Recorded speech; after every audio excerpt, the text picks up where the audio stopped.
ভারত ও পাকিস্তানের মধ্যকার চলমান সংঘর্ষ দুই দেশকেই বিপুল অর্থনৈতিক ক্ষতির মুখে ফেলেছে। এক সমীক্ষা বলছে সংঘাতে দুই দেশের ব্যয় হয়েছে ৫০,০০০ কোটি ডলারের বেশি। এছাড়া পরোক্ষভাবে ক্ষতিগ্রস্ত হয়েছে অর্থনীতি। পারমাণবিক শক্তিধর চিরপ্রতিদ্বন্দ্বী দুই দেশ ভারত ও পাকিস্তান।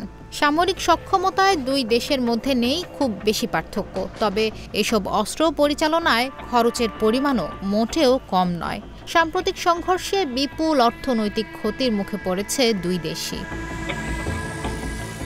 ভারতীয় বিমান বাহিনী প্রতিদিন প্রায় ১০০টি যুদ্ধাভিযান পরিচালনা করেছে, যেখানে ব্যবহার করা হয়েছে অত্যাধুনিক সব যুদ্ধ বিমান।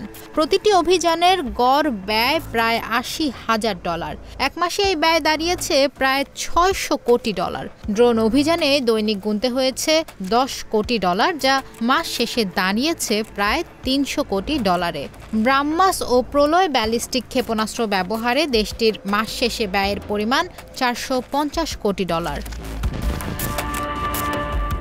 এছাড়া উচ্চমাত্রার সামরিক প্রস্তুতি বজায় রাখতে সেনাবাহিনী, জ্বালানি, আকাশ প্রতিরক্ষা ব্যবস্থা ও নৌবাহিনীর তৎপরতার জন্য প্রতিদিন ব্যয় হয়েছে $১১ কোটি। মাস শেষে মোট ব্যয় দাঁড়াচ্ছে $৫৪০ কোটি। এদিকে পাকিস্তানের বিমান বাহিনীর হামলা ও আকাশ প্রতিরক্ষা টহলে দৈনিক ব্যয় প্রায় $২.৫ কোটি, যা এক মাসে প্রায় $১০০ কোটি। ড্রোন ও ক্ষেপণাস্ত্র ব্যবহারে অতিরিক্ত ব্যয় $৪৫ কোটি।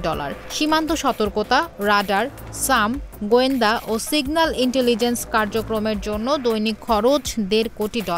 মাস শেষে যা $৪৫ কোটি পৌঁছেছে।